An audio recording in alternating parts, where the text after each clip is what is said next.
চলতে চলতে হঠাৎ করেই কোনো চলন্ত বাসের যদি পেছনের চাকা দুটো খুলে যায় তাহলে আপনার সেই বাসে থেকে অনুভূতিটা কেমন হবে ভাবুন।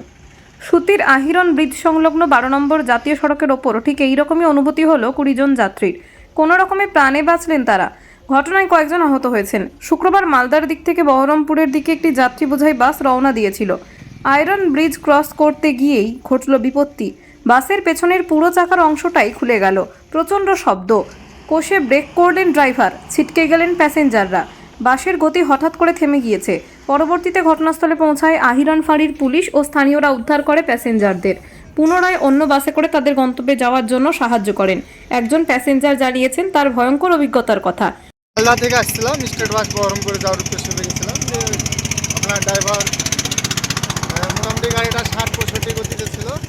পেছনকার চাকা অ্যাক্সেল সব খুলেও ধাক্কা মারে এখানটায়। এটা ওমরপুরের আগে একটু। অনুভূতিতে একদম বাঁচিয়ে দিয়েছে ওপরওয়ালা, একদম সব শেষ হয়ে যেতাম।